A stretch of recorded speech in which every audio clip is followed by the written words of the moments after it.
মাদ্রাসার বিরুদ্ধে নয়, কেন্দ্র সরকার আমার দেশের সংবিধানের বিরোধী লেগেছে। অতএব সংবিধান আগে পারবে কি? মুখে দাঁড়িয়ে মাথায় টুপি দিতে পারবে কি? নতুন করে আবার নিলামে তোলা হবে, আবার ধোকা দেওয়া হবে, আবার বিক্রি করা হবে। আর আপনারা অতি সামান্য পয়সাতে বড় সহজে বিক্রি হয়ে যাবেন। এই জায়গা থেকে দাঁড়িয়ে যদি আপনারা রুখে না দাঁড়ান, টিপ যদি না ধরেন, আমি মনে করি এ কথা বলাটা আমার অপরাধ হবে না। আপনাদের পরের প্রজন্ম, নিউ জেনারেশন, ছেলে মেয়ে বাচ্চা যারা আছে, তারা আপনাদেরকে কখনো মাফ।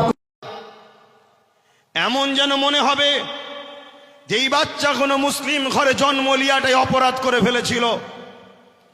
কেন এদের বাপ দাদুরা, এদের মা বোনেরা, এদের আত্মীয়রা তারা সজাগ সচেতন নয় বলে আজকে বারবার আমরা ঠকতে ঠকতে এমন একটা জায়গায় আমাদের বাচ্চাদেরকে পৌঁছাতে যাচ্ছি যেখান থেকে ঘুরে দাঁড়াবার আমাদের বাচ্চাদের কিন্তু আর উপায় থাকবে না।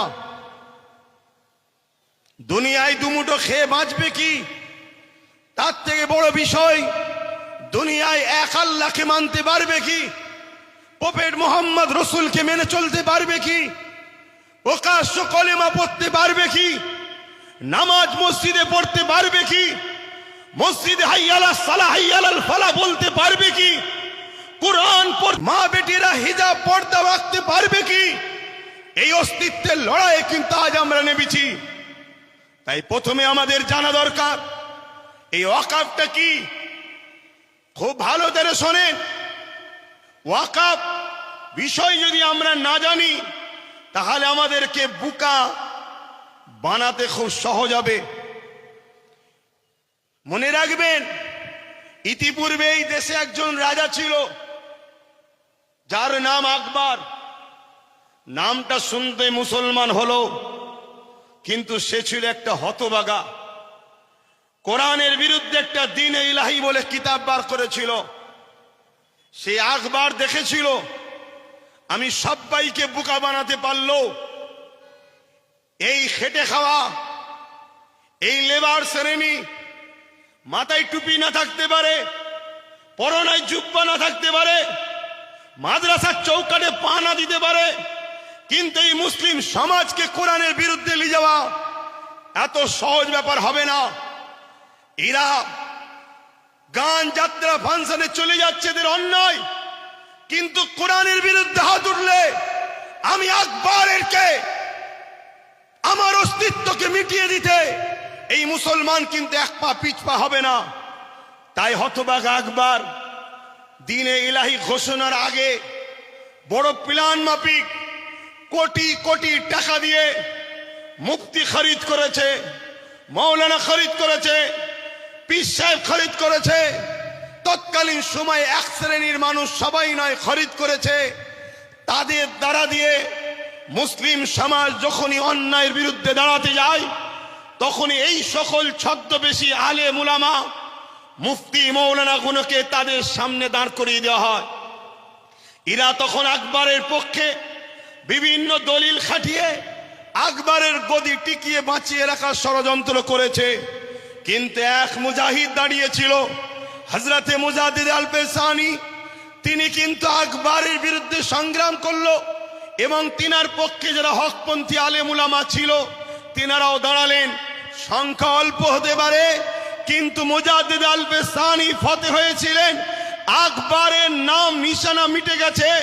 আজও পৃথিবীর মানুষ কোটি কোটি আকবরের নাম নিশানা জানে না, তার আস্তানা কোথায়, তার দরগা কোথায়, তার কোথায় সমাধি জানে না। কিন্তু মুজাদ্দিদ আল-পেশানির কাছে কোটি কোটি মানুষ আজও ছুটে ছুটে যাচ্ছে। কেন? তিনি হকের পক্ষে ছিলেন। তো মনে রাখবেন, কেন্দ্রে যে সরকার আছে, আজকের এই জালিম, অত্যাচারী, স্বৈরাচারী, সংবিধান বিরোধী, দেশ বিরোধী, ভারতবাসী বিরোধী এই যে সরকার, এই সরকারও হয়তো আগামী দিন হাজারো লাখো উলামাদেরকে খরিদ করে নেবে।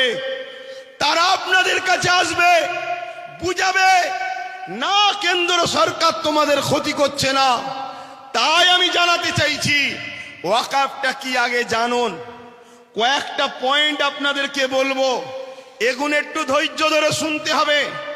কেননা 4টে বাজতে 5 মিনিট বাকি, আর হয়তো 10-15 মিনিট বক্তব্য হবে। আপনাদের ধৈর্য আছে তো নাকি? হাত তুলে বলুন আছে তো নাকি? তবে আমি যারা এই ব্যবস্থা করেছে যদি একটু প্ল্যান মাফিক করত, আমার মনে হয় আজকে বিজয়গঞ্জের বাজারের এই প্রোগ্রামটা একটা ঐতিহাসিক প্রোগ্রাম রূপ নিত। যেভাবে মানুষগুলো চতুর্দিকে ছড়িয়ে আছে, যদি সংগঠিতভাবে প্ল্যান মাফিক বসানো যেত তাহলে এই প্রোগ্রামের সৌন্দর্য কিন্তু আরো বহিঃপ্রকাশ হতো। তো যাক, আমরা প্রোগ্রাম সুন্দর করে ভোট লুটতে আসিনি আজকে। কথা শুনছেন? আমরা এসেছি আমাদের নিউ জেনারেশন, আমাদের পরের প্রজন্মকে ধ্বংসের মুখে ঠেলে দিয়ে যেতে পারি না। একজন বাপ হিসাবে, একজন ভাই হিসাবে, একজন চাচা হিসাবে, একজন বন্ধু হিসাবে, একজন সন্তান হিসাবে আপনাদেরকে বুঝাতে এসেছি ওয়াকাফ অফ করা, উৎসর্গ করা, মানুষ তার নিজের ব্যক্তিগত সম্পদকে খুশি করে আল্লাহর রাহে উৎসর্গ করে। এই উৎসর্গ করার অনেক কটা পদ্ধতি আছে। এই উৎসর্গ করা, দান করার অনেক পন্থা আছে।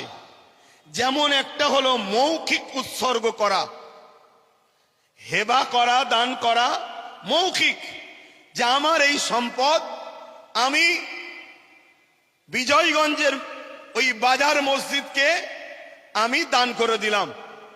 এই হেবা আজকের দিন পর্যন্ত ইসলাম শরিয়াতেও জায়েজ এবং আমার দেশের সুপ্রিম কোর্ট পর্যন্ত রায় দিয়েছে মৌখিক হেবা চলবে। কেন্দ্র সরকার এই মৌখিক হেবার সম্পদগুলোকে ঝেড়ে নিবার একটা নতুন ষড়যন্ত্রের বীজ রোপণ করছে। কথা মাথায় ঢুকছে? সে বলবে কাগজ দেখাও, 800 বছরের মসজিদ কাগজ দেখাও, 900 বছরের মসজিদের কাগজ দেখাও, 1000 বছরের মসজিদের কাগজ দেখাও। চিরামান মসজিদ কেরলে 1400 বছর পুরাতন, কাগজ দেখাও। কেরলে গুজরাটে 1300 বছরের মসজিদ, কাগজ দেখাও। কথা মাথায় ঢুকছে? তাহলে হেবা করার, দান করার, অফ করার পদ্ধতি আছে। আমার কথা মাইকে বুঝছেন? একটু মন দিয়ে শুনুন ধৈর্য ধরে। ব্যাপারটা না জানলে আপনাদের ইন্টারেস্ট আসবে না। আর ব্যাপার যদি জেনে যায়, আমার বিশ্বাস আমার কেন্দ্র সরকার যাকে গুরু বলে মানে, আমেরিকার ডোনাল্ড ট্রাম্পকেও নিয়ে এলো, ভারতের ইতিহাসে ওয়াকাফকে নিতে পারবে না, এটা চ্যালেঞ্জ দিয়ে যাচ্ছি আমি আপনাদের কাছে।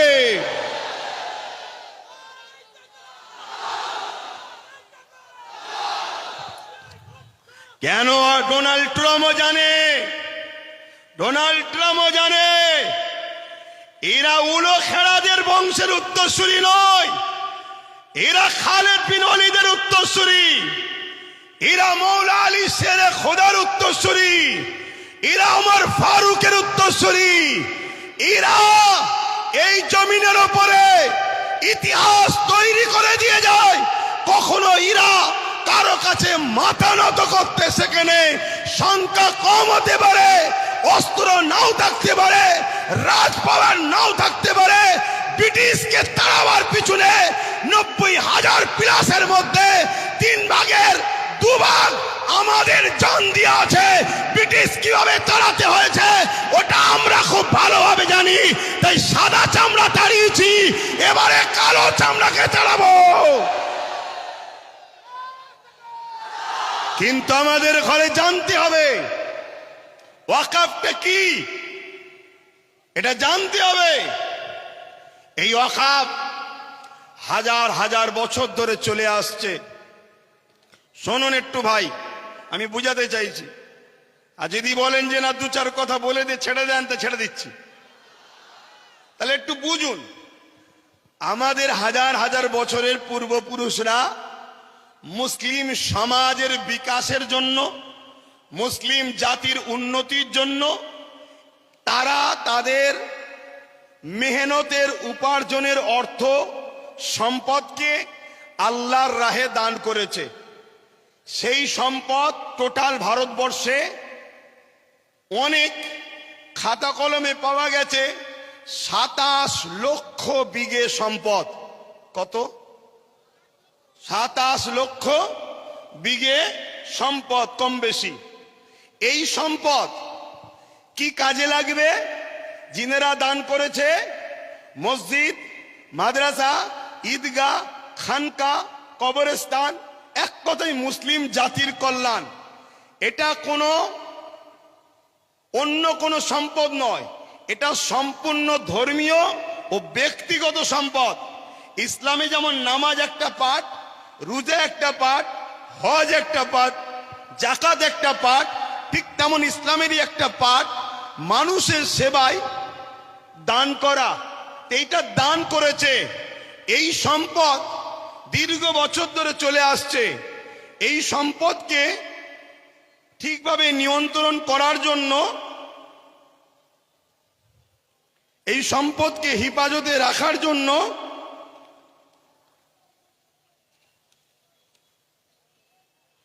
সর্বপ্রথম ভারতবর্ষে 1954 প্রথম একটা আইন তৈরি করা হয়। কংগ্রেস পিরিয়ড চলছিল। তাদের কাজকে আমি খুব একটা খারাপ বলবো না। তারা চেয়েছিল যাতে করে একটা বোর্ড তৈরি হোক, কমিটি তৈরি হোক, যাতে করে ওয়াকফগুলো নয় ছয় না হয়ে যায়, দানকৃত সম্পদ প্রতিটা জায়গায় যেন যায়। তারা বোর্ড তৈরি করলো ঠিকই, কিন্তু ব্যবহারের জায়গায় ঠিকভাবে চলছিল না। তাদের ইচ্ছা ছিল ভালো, কিন্তু কিছু অশুভ লোক ঢুকে যাওয়ার জন্য ওই ওয়াকফের অর্থ লুট হতে শুরু হলো।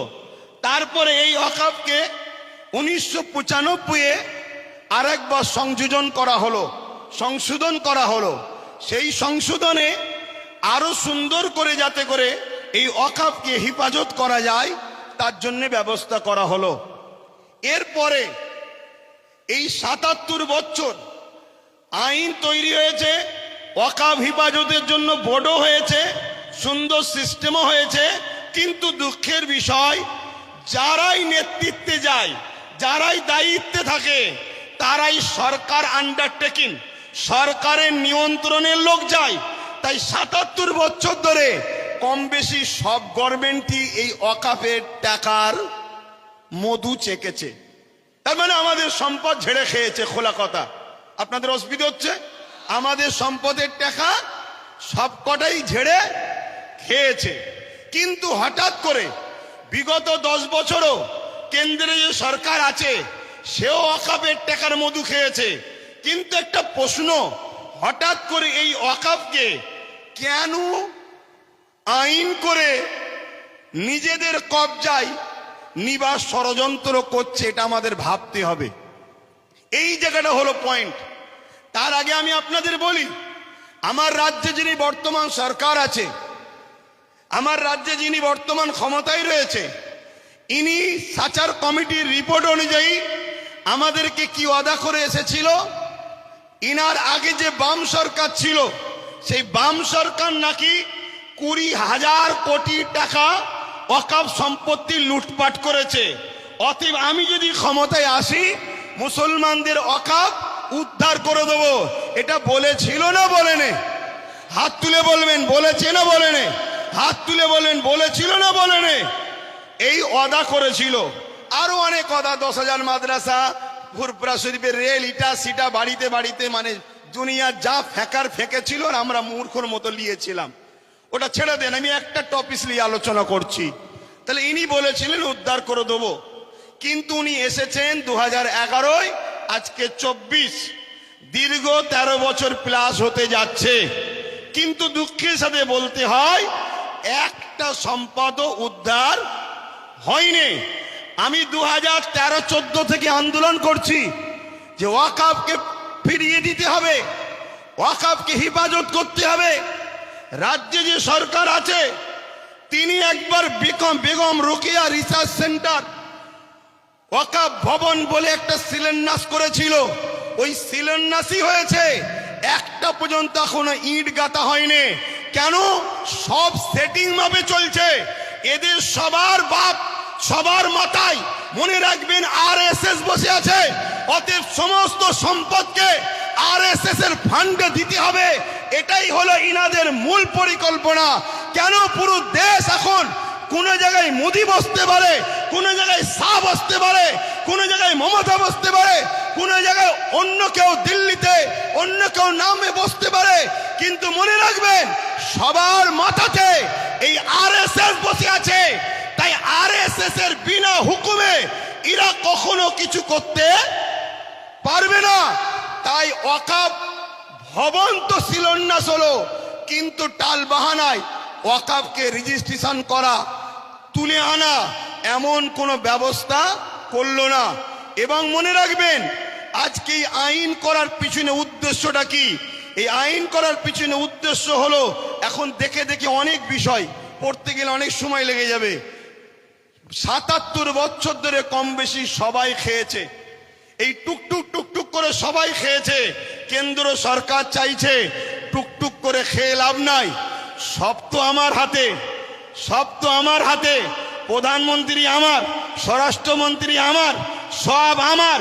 কোর্টকে আইন অবশ্যই সম্মানের, কিন্তু কোর্টের মধ্যে অনেক জজও আমার, লয়ারও আমার। প্রেসার দিয়ে অনেক কিছু করে নেব। তার প্রমাণ হলো ১.৫ ঘন্টার মধ্যে সাম্বালের মসজিদের জন্য আদেশ চাইলো, সঙ্গে সঙ্গে দিয়ে দিল। অথচ আমার কলিকাতার সেই বোনটা কোথায়? আরজি করেন কোথায়? আরজি করেন। আজকে সেই বোন ইনসাফ পেল না। ১.৫ ঘন্টার মধ্যে মসজিদের তলায় কি আছে খোঁড়ার জন্য রায় পেয়ে যায়। এটা কি সেটিং ছাড়া অন্য কিছু হতে পারে? এটা সেটিং ছাড়া অন্য কিছু হতে পারে? এইভাবে কেন্দ্র সরকার দেখছে টুকটুক করে খেয়ে হবে না, টুকটুক করে নিয়ে হবে না। সবই তো আমার, প্রত্যেক জেলার প্রত্যেক রাজ্যের সিএমও তো আমাদের, প্রত্যেক জায়গার ডিস্ট্রিক্ট ম্যাজিস্ট্রেট শুরু করে সব দপ্তরই তো আমাদের। অতএব এই সুযোগে ওয়াকাফ ২০২৪ সংশোধনের নামে ওয়াকাফ সম্পদকে পুরো কবজা করে নাও। ৪৪টা ১৯৯৫ এর যে আইন হয়েছিল তা থেকে ৪৪টা চেঞ্জ করতে চেয়েছে। তার মধ্যে কয়েকটা রিপোর্ট আপনাদের বলছি। সর্বপ্রথম ধর্মের মধ্যে বিভাজন করতে চেয়েছে, বলতে চেয়েছে শিয়া সুন্নি দুটো বোর্ড হবে। বিজেপি চায় যত মুসলমান টুকরো টুকরো হবে, ভাগ ভাগ হবে, তত বিজেপির ফায়দা হবে। তাহলে শিয়া সুন্নি দুটো ভোট করতে চেয়েছে। যারা বলে এক দেশ এক ভাষা এক ভোট, তারা আবার হঠাৎ করে ওয়াকাফকে দুটো ভাগ করছে কেন? আমাদের মধ্যে টুকরো টুকরো ছোট ছোট করে দিতে চাইছে। কি করতে চেয়েছে? এর মধ্যে চেয়েছে ২০ জনের কমিটি ছিল সেন্টারে, সেটাকে ২১ জনের কমিটি করতে চাইছে। ১১ জন অমুসলিম ভাইকে ঢুকাতে চাইছে। আমি সম্মান, শ্রদ্ধা, ভালোবাসা রেখে, সম্প্রীতি রেখে আমার অমুসলিম ভাইদের বলবো, ভাই মনে দুঃখ নেবেন না, এটা আমার ছেলের সম্পদ, এটা আমার ছেলের রুজি রুটি, এটা আমার বাচ্চার হক, আপনি মেরে নেবেন না আমার সোনার ভাই। আপনার দেবত্ব সম্পদ আছে, সেখানে যদি আমরা মুসলমান বলি আমাদেরকে ঢুকাতে হবে। খ্রিস্টান ভাইদের সম্পদ আছে, আমরা মুসলমান যদি বলি সেকুলারের নামে ধর্ম নিরপেক্ষ দেশ আমাদেরকে ঢুকাতে হবে। এটা অন্যায় হবে। কেন? দেবত্ব সম্পত্তি হিন্দু ভাইদের, তাদের বাচ্চাদের অধিকার, তাদের ধর্মীয় অধিকার, তাদের সংস্কৃতি অধিকার, সেখানে যেমন আমার যাওয়াটা উচিত হবে না। তাই আমার অমুসলিম ভাইদেরকে বলবো, কেন্দ্র সরকার আজকে আমার বাচ্চার রুটি কাটতে চাইছে, আমার মসজিদের আজান বন্ধ করতে চাইছে, আমার ধর্মীয় কালচারকে মিটাতে চাইছে। তাই খারাপ নেবেন না, আমাকে কমনাল মনে করবেন না। আমি সত্য কথা বলছি, আমার অধিকার কেন্দ্র সরকার মেরে নিতে চাইছে।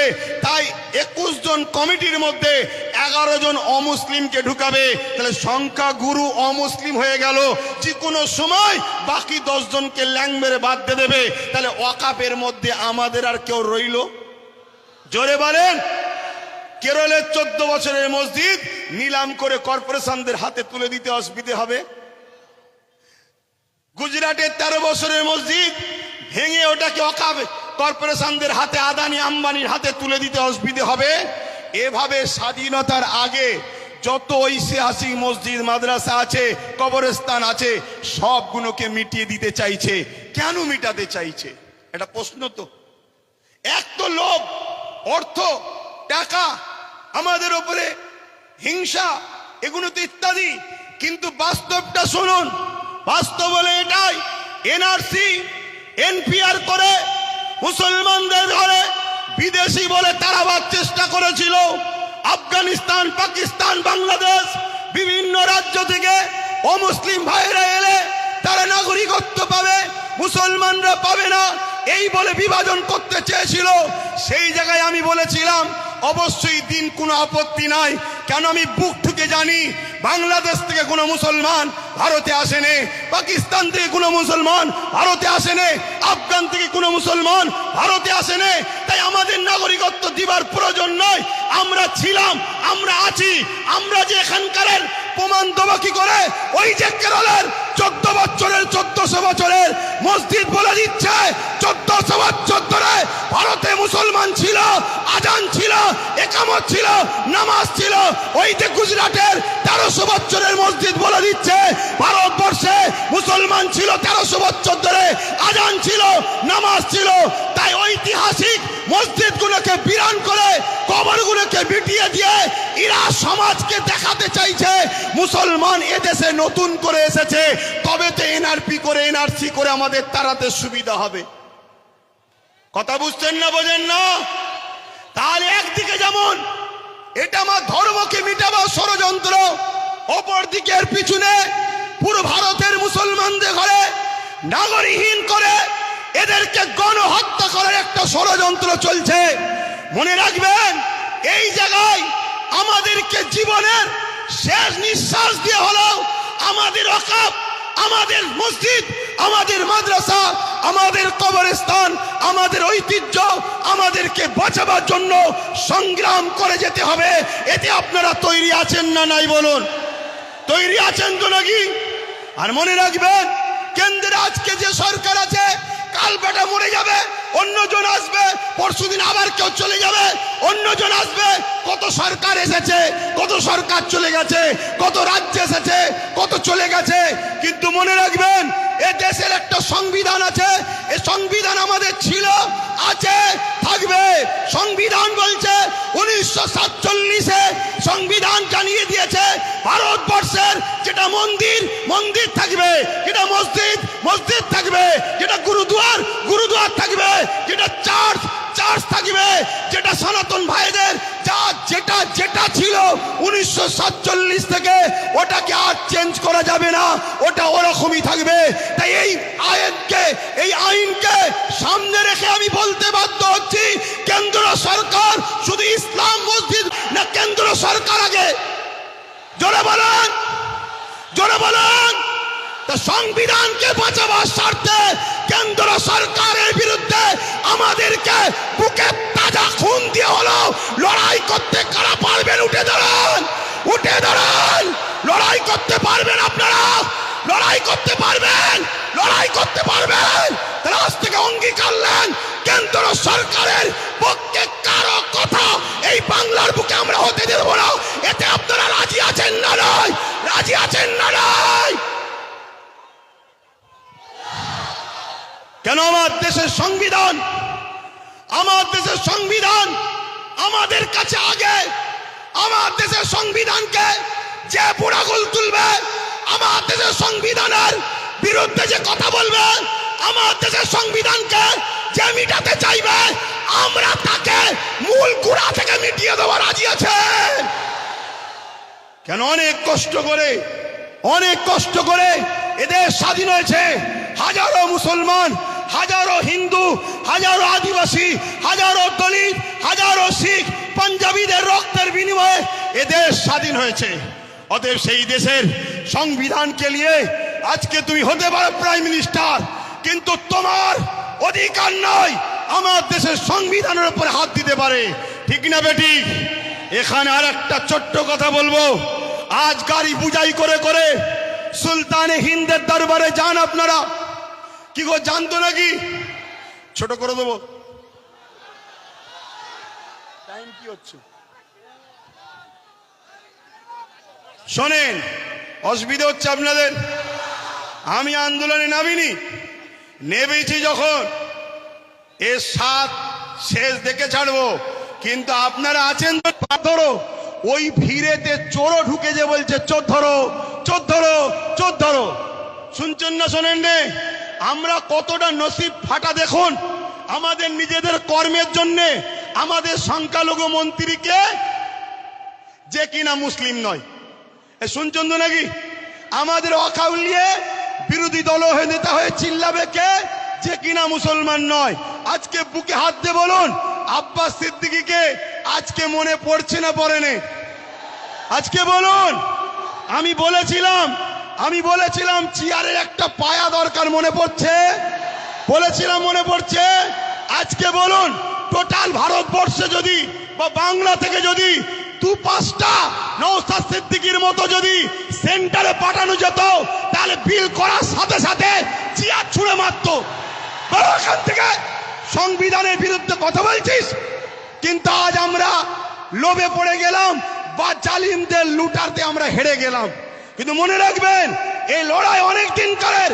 আগামী দিন অস্তিত্ব বাঁচাবার জন্য যেমন আমাদেরকে রাজপথে সংবিধানের অধিকার নিয়ে লড়াই করতে হবে, ঠিক তেমনি সংবিধানের অধিকার নিয়ে নিজেদেরকে বাঁচার জন্য, নিজেদের অকাপ বাঁচাবার জন্য একটা চেয়ারের পায়ারও দরকার আছে না নাই?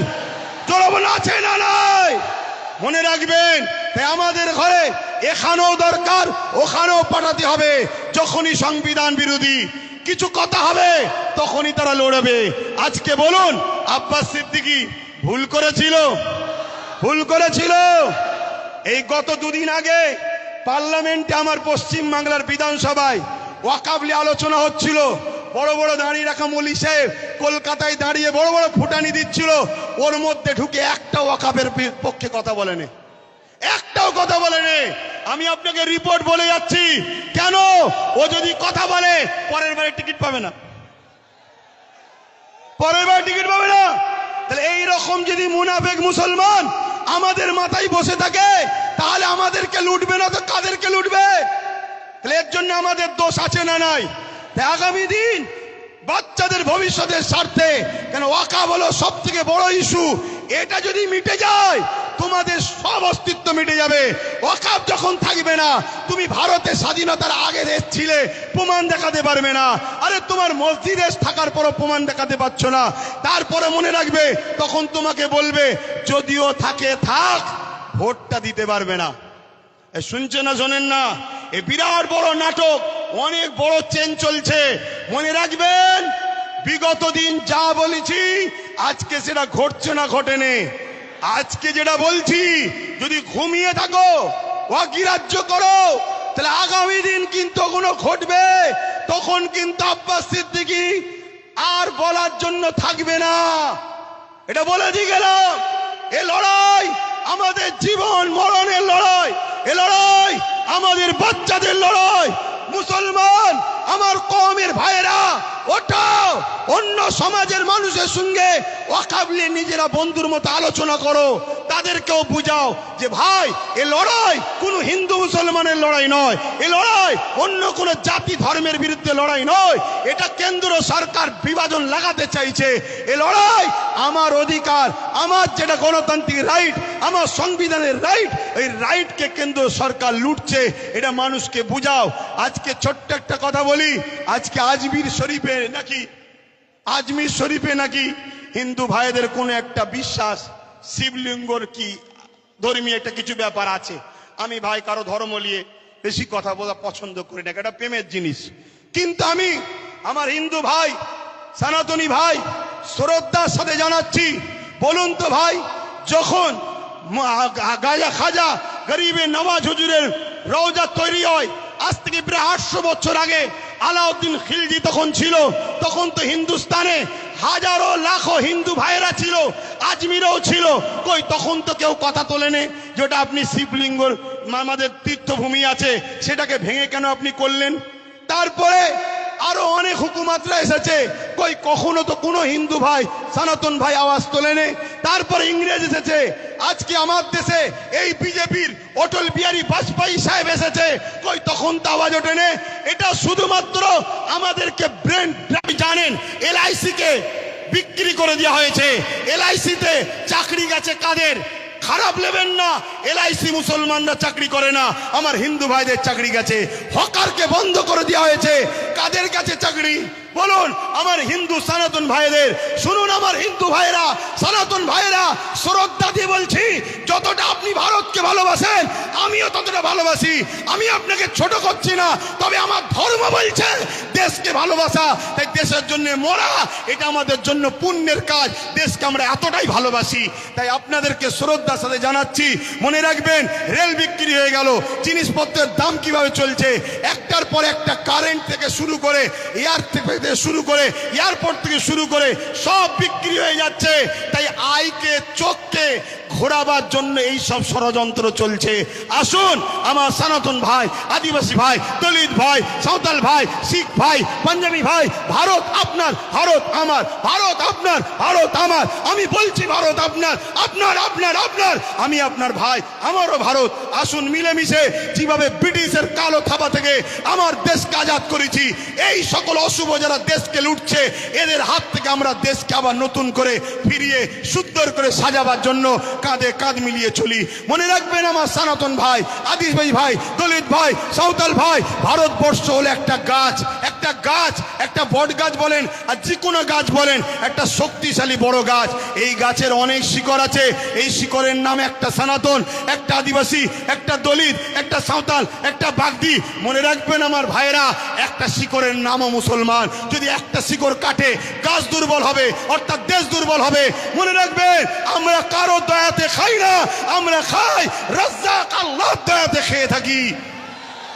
তো ভাইরা আমার, এখানে মনে রাখবেন আজকে সব ষড়যন্ত্র চলছে, এই ষড়যন্ত্র থেকে আমাদেরকে খুব বুঝে বুঝে পা ফেলতে হবে। তাহলে এই লড়াই হিন্দুদের বিরুদ্ধে নাকি আদিবাসী, সাঁওতাল, বাগদি, খ্রিস্টান না, কোন ভারতীয়দের বিরুদ্ধে লড়াই নয়। এ লড়াই সংবিধানের পক্ষে, সংবিধান মিটানোকারী কেন্দ্র সরকারের বিরুদ্ধে আমাদের এই লড়াই, ঠিক না বেটি? আজকে রাজ্য সরকারকেও এখান থেকে বলি, রাজ্য সরকারকে এখান থেকে বলি, আপনাকে 35 বা 36টা এমপি দিয়েছে আমার সরল প্রাণ ভাইয়েরা, আমার সরল প্রাণ ভাইয়েরা ভালোবেসে দিয়েছে, ঠিক আছে, আপনাকে বিশ্বাস করেছে। এই বিশ্বাসের ন্যূনতম হকটা আদায় করুন। যদি আপনি বিশ্বাসের উপযুক্ত না হন, আগামী দিন আপনারও বামফ্রন্টের মতো অবস্থা হবে, সেটা পরের বিষয়। কিন্তু বিশ্বাসের উপযুক্ত হন। এই ভারতবর্ষে, এই বাংলায় 35 বা 36 কটা 34টা এমপি দিয়েছে, 34টা। মনে রাখবেন বিল অকবার নিলে হবে না। অনেকে বলছেন অকবার নেব না, অকবার নয়। যদি ক্ষমতা থাকে, যেভাবে দিদিমণি আসার সময় পার্লামেন্টে সংবিধান উল্টো ধরে চিল্লাচ্ছিল, দেখেন না, ছিঁড়াছিড়ি করছিল, ওই রকম ওখানে বক্সিং মারবেন ভেতরে। কথা বুঝছেন না, বোঝেন না? শেষবার চান্স দিচ্ছি, শেষবার চান্স দিচ্ছি। এ লড়াই সংবিধানকে বাঁচাবার লড়াই, শুধু মুসলমানদের লড়াই নয়, সংবিধানকে বাঁচাবার লড়াই। আপনি সংবিধানের স্বার্থে করেন, আমাদের ভালো যদি নাও চান, কমসে কম সংবিধানকে তো ভালোবাসেন, সংবিধানের স্বার্থে করেন। আরেকটা কথা রাজ্য সরকারকে বলে যায়, সেটা হলো এটাই, আপনার অনেক আইবি লোক আছে, পুলিশ বন্ধুরা রয়েছে, খবর আপনাদের কাছে চলে যাবে ঠিকই। শ্রদ্ধার সাথে বলছি, যে ওয়াদা করেছিলেন ওয়াকাফ ফিরিয়ে দাও, ফিরিয়ে দেব, এই ওয়াকাফকে ইমিডিয়েটলি ফিরিয়ে দেন। ওয়াকাফকে যারা দখল করেছে দখল মুক্ত করেন। এ কথা যখনই বলা হবে, রাজ্য সরকার কি বলে জানেন? যে ওইভাবে বোলডুজার আমি চালাতে পারবো না। কিন্তু আমরা দেখেছি এই রাজ্য সরকার গরিব হকারদের করে বোলডুজার চালিয়ে ভেঙেছে। দেখাচ্ছেন না, দেখেন না? তাহলে আমার হিন্দু ভাইরা, আদি সনাতন ভাইরা, আমরা আপনাদের দুশ্মন নয়। মুদি দুশ্মনের নজর আপনাদের দেখাচ্ছে। চশমা খুলে ভাইয়ের নজরে দেখেন, আপনাদের জন্য আমার জান দিতে প্রস্তুত আছি আমরা, ঠিক না বেঠিক গো? হ্যাঁ, আমার হিন্দু ভাইয়ের আমাদের নয়, তাই বলে দিলাম। তবে মনে রাখবেন, যদি মনে করেন, যদি কেউ মনে করেন যে আজ মনে হয় মুসলমানরা ফেঁসে গেছে, এখানে সেন্টারে আমাদের, রাজ্যে আমাদের, সব জায়গায় আমাদের, তাহলে আমি বলবো সত্য এমন একটা জিনিস, সত্য এমন একটা জিনিস, পৃথিবীর সব মিথ্যা এক জায়গায় হয়েও সত্যকে মিটাতে পারে না। কিন্তু ইনসাফের স্বার্থে, ইনসানিয়াতের স্বার্থে বলে গেলাম। যাক, আমি সংক্ষেপ করছি, শেষ কথা আপনাদের কাছে বলি, আগামী দিন দিল থেকে বলুন, এ লড়াই কি এখানে শেষ না চলবে? এই লড়াই এখানে শেষ না, চলবে। এই লড়াইয়ের দুটো পন্থা আছে। একটা পন্থা হলো সংবিধান অনুযায়ী, সংবিধান যেভাবে রাইট দিয়েছে, সংবিধানের বাইরে গিয়ে আমি তাহলে নাই। সংবিধান অনুযায়ী কলিকাতার রাজপথ ধরে এই আন্দোলন পুরো দরকার হয়, একেবারে যেভাবে দখল নিয়েছে ওভাবে দখল নিতে হয়, লিয়া হবে। ঠিক আছে না বেঠিক? কথা বলেন, দরকার আছে না নাই? তো মনে রাখবেন, এই লড়াই চলবে, কিন্তু সংবিধানের ডায়েরির মধ্যে থেকে, সংবিধানের আন্ডারে থেকে, সংবিধানের বাইরে গিয়ে নয়। আর একটা কথা বলি, আপনারা বোকার মতো ছুটবেন না।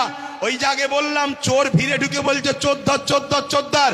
যারা আন্দোলন করছে বিগত দিন তাদেরকে দেখা গেছে, যারা ওয়াকাফ ঝেড়ে খায় তাদের মুখে মুখ দিয়ে গুজুর গুজুর করেছে। আমার একটু ভাষা খারাপ ভাই, কারণ আমার ছেলে শুকিয়ে আছে, তো আমার ছেলে তো খেতে পাই না, আমি তো গার্জেন, আমার বাচ্চা শিক্ষা পাই না, আমার বাচ্চা গরিব, আমার বাচ্চা কলকাতায় হোস্টেল পাচ্ছে না, পড়তে পারছে না, অথচ কলকাতায় 33 খানা এতিমখানাকে দখল করে রেখেছে শাসক। 33 খানা এতিমখানা রয়েছে কলকাতায়, ভিআইপি জায়গা রয়েছে, ওই জায়গাগুলোতে সব বিভিন্ন প্রমোটিং হয়ে যাচ্ছে, কোটি কোটি টাকার লেনদেন হচ্ছে রাজ ক্ষমতার জোরে। এমনি বলিনি যে রাজ ক্ষমতা দরকার, এমনি বলিনি রাজ ক্ষমতা দরকার। আরে আব্বাস সিদ্দিকী আসবে না, ওই নওশাদকে দিয়েছে, ওটাই থাকবে তোদের সাথে। আমি আমার যেটা করছি করব, কিন্তু তোমাদেরকে ভাবাচ্ছি, তোমরা ভাবো, তোমরা ভাবো। আজকে বিধানসভায় এতগুলো তো মুসলিম এমএলএ রয়েছে, এমপি রয়েছে। এই গত কদিনে, এই গত পরশু দিনে আলোচনা হয়েছে, কারো মুখে কথা নেই। তোমাদের নওশাদ, তোমাদের ভাঙড়বাসী, তোমাদের নওশাদ, তোমরা গর্ব করো, তোমাদের নওশাদ। তোমাদের এই ভাঙড়ে পাওয়ার গ্রিগেড যখন তৈরি হয়, 3 বিঘে ওয়াকফ জায়গা ঝেড়ে নিয়েছে। আমি বলে যাচ্ছি, মিলিয়ে নাও, 3 বিঘে ওয়াকফের জায়গা পাওয়ার গ্রিডের নামে নিয়েছে। পাওয়ার গ্রিডের প্রয়োজন আছে না নাই ভাঙড়বাসী জানে, ও বিষয় যাচ্ছি না। আরো জায়গা আছে তো, কিন্তু ওয়াকফ নিবি কেন? কথা বুঝে আসছে? আমি একটা ছোট্ট কথা বলবো।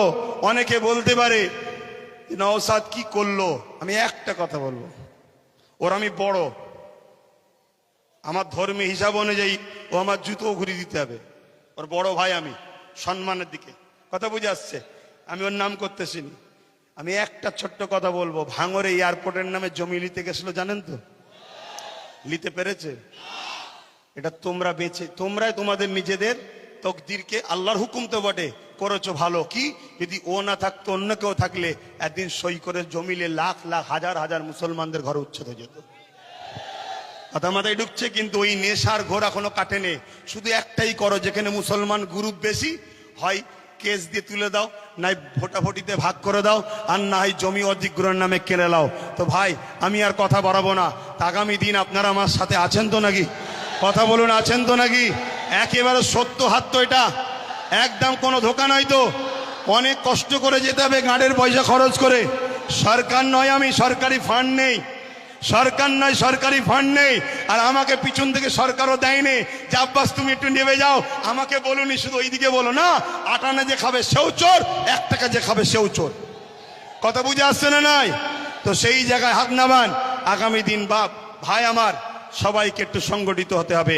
মা বোনেদের ঘরে বাড়ি বাড়ি গিয়ে শোনাবেন যে ওয়াকফ আমাদের বাঁচাতে গেলে গণতান্ত্রিক প্রক্রিয়ার সংগ্রাম যেমন, আর একটা হলো কি, লাঠি তৈরি করতে হবে। লাঠি বোঝেন না? হ্যাঁ, এখানে বিল হচ্ছে, সেখানে যদি আপনার লোক থাকে বিল ধরে ছিঁড়ে ফেলবে। বেশি কথা বললে চেয়ারের উল্টো দিক দিয়ে দেবে। হয় দরকার আছে না নাই? হ্যাঁ, কেন তুমি সংবিধান বিরোধী কাজ করছো? এর জন্য লোক দরকার আছে। আর এই ত্যাগ স্বীকার করতে আপনাদের ঘরে একটা জিনিস করতে হবে, কি? নিজেদের মধ্যে আমি বড় হব, আমি বড় হব, আমি বড় হবে স্বপ্ন ছাড়তে হবে। নিজের বাচ্চার ভবিষ্যতের জন্য আসো, সবকিছু কুরবান করো, লোভ লালসা কুরবান করো, চিটিংবাজি ধোকাবাজি কুরবান করো। 2-4টে গাদ্দারি করেছে বলে চিন্তা করনি। মনে রাখবে, ও গাদ্দারদের নিয়ে চিন্তা করার দরকার নেই। আল্লাহ যেটা করে ভালোর জন্য করে, পচা ঝাঁজ বেরিয়ে যায় ভালো, কারো জন্য কোনো কিছু আটকায় না। তো যাক, কেন্দ্র সরকারের বিরুদ্ধে আমাদের এই সংগ্রাম আজ থেকে শুরু হলো 6 ডিসেম্বর, আগামী দিন চলতে থাকবে। শেষ কথা আবার বলি, বাবরি মসজিদ ইনশাল্লাহ, বাবরি মসজিদ ইনশাল্লাহ, বাবরি মসজিদ ইনশাল্লাহ। বাবরি মসজিদ ইনশাল্লাহ। হাত লম্বা করে তুলে বলুন হবে ইনশাল্লাহ, ইনশাল্লাহ। নারে দিবে, আরো দিল খুলে নারে দিবে, নারে দিবে। লব্বাইক ইয়া রাসূলুল্লাহ, লব্বাইক ইয়া রাসূলুল্লাহ। ভারতবর্ষ, ভারতবর্ষ, ভারতবাসীর ঐক্য, ভারতবাসীর ঐক্য, ভারতবর্ষের সংবিধান নারে দিবেন। পুলিশ বন্ধুদের সঙ্গে আমাদের কোনো রাগ নেই, তারা আমাদের বন্ধু, তারা আমাদের বন্ধু। কিন্তু অশুভ লোকের হাতে ক্ষমতা চলে যাওয়ার জন্য পুলিশ বন্ধুরা বাধ্য হয় পরিবার, চাকরি, নিজের জানের হেফাজতের জন্য আমাদের উপরে লাঠিচার্জ করতে বাধ্য হয়। কথা বুঝে আসছে? তারা আমাদের বন্ধু, তারা কখনো চায় না, তারও তো ঘরে মা বোন বউ বাচ্চা আছে, তারাও তো একটা বদদুয়ার কথা মনে করে যে হাই লেগে গেলে, বদদুয়া লেগে গেলে শেষ হয়ে যাবে, আমার ছেলের ক্যান্সার হয়ে গেলে কি হবে। তাই তারা জুলুম করতে চায় না, কিন্তু বদমাইশ লোকের হাতে ক্ষমতা চলে যাওয়ার জন্য বদমাইশি করছে। কথা বুঝে আসছে? তো যাক, চিন্তা করার কিছু নেই। আমি এখানে সংক্ষেপ করছি, আস্তে আস্তে ঘরে যাবেন, আস্তে আস্তে ঘরে যাবেন। মনে রাখবেন, এ দেশ আমাদের ছিল, আছে, থাকবে। সংবিধান ছিল, আছে, থাকবে। সরকার আছে, পড়ে যাবে। কেন্দ্র সরকার যেটা করছে অন্যায় করছে। আসুন ছোট করে একটু দোয়া, আল্লাহুম্মা আমিন, আল্লাহুম্মা আমিন। আয় আল্লাহ, হাবিবের খাতে রহমত করে দয়া করে আমাদের এই চেষ্টাকে আপনি কবুল করেন। আমরা ভুল করেছি আল্লাহ, বারবার সেকুলার নামে ভণ্ডগুণকে বিশ্বাস করে মেহনত করে তাদের জন্য লড়াই করেছি, ভাই ভাই খুনোখুনি করেছি, মারপিট করেছি। আজকে সেই সেকুলার গুণ সব ডুব মেরেছে। আর কেন্দ্রের জালিম সরকার মসজিদ, মাদ্রাসা, দিন ইসলামের ওয়াকাফের উপরে হাত দিয়েছে। মালিক, আপনার কাছে দোয়া চাই, ফেরাউন যেভাবে মিটেছে এদেরকেও মিটাবেন, নমরুদ যেভাবে মিটেছে এদেরকেও মিটাবেন, সাদ্দাত যেভাবে মিটেছে এদেরকেও মিটাবেন। মালিক, আমার দেশকে এই জালিমদের হাত থেকে হেফাজত করুন। আমার দেশের সেনাবাহিনী, পুলিশ বাহিনী, বিএসএফ বাহিনী যারা সংবিধানকে নিয়ে চলে, তাদেরকে সুস্থ জীবন দিন, তাদেরকে পরিবার বাচ্চাদেরকে হাসি খুশিতে রাখেন। আমার দেশের সনাতনী, হিন্দু, জৈন, খ্রিস্টান, শিখ, পাঞ্জাবি, বৌদ্ধ, সমস্ত ধর্ম বর্ণের ভাষার মানুষ সবার মধ্যে মানববন্ধন দিন, সবাইকে মিলেমিশে রাখেন। এ তামাম কায়নাতের সৃষ্টিকর্তা আল্লাহ, জানি আপনি আমাদেরকে পরীক্ষা নিতে শুরু করেছেন যে তোরা আমাকে কত ভালোবাসিস দেখব। আল্লাহ, আপনার পরীক্ষায় যেন আমরা নিজেদের জানকে দিয়ে হলেও এই জালিমের গদিকে তুলতে পারি, এই ক্ষমতা আপনি আমাদেরকে দেবেন আল্লাহ। আয় আল্লাহ, আপনি আমাদেরকে পরীক্ষা নিচ্ছেন, পাশাপাশি আপনার কাছে ভিক্ষা চাই, আপনি আমাদেরকে আরো কামিয়াবি দেন। এখান থেকে দোয়া আছে আমার ছোট ভাইকেও আপনি কামিয়াবি দেন। আরো যারা নাই পরায়ণ সত্যের সাথে কাজ করছে তাদেরকেও কামিয়াবি দেন। মালিক, ধোকাবাজ, চিটিংবাজ, প্রতারণাকারী, ছদ্মবেশী, মুনাফিক মুসলমানদের থেকেও আমাদেরকে সতর্ক থাকার তৌফিক দেন। আমার রাজ্যকে সুন্দর রাখুন, ভালো রাখুন, নিরাপদে রাখুন। প্রশাসন বন্ধুদেরকে আল্লাহ তাদেরকেও সুন্দর জীবন দেন। তাদের উপরে অনেক চাপ, পেশার, তারপরেও দোয়া চাই মালিক, তাদের পক্ষ থেকে যারা নিরপেক্ষভাবে কাজ করে তাদেরকে ভালো রাখবেন। আর যদি কেউ গায়ের জোর, পাওয়ারের জোর দেখায় মালিক, তার বিচারও আপনার কাছে দিলাম মালিক, আপনি তাদের বিচার করবেন। এই সাধারণ মানুষকে আপনি হেফাজত করবেন। এই সংগঠনের ছেলেদের প্রচেষ্টাকে কবুল করুন। আমিন। লা ইলাহা ইল্লাল্লাহ মুহাম্মদ রাসূলুল্লাহ। আসসালামু আলাইকুম।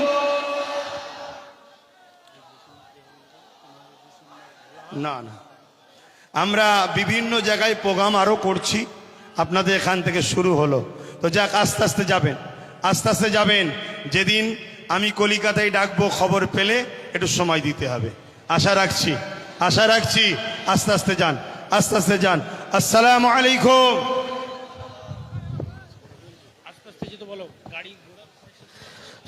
স্বেচ্ছাসেবক ভাই যারা আছেন, আপনারা গাড়িগুলো যাতে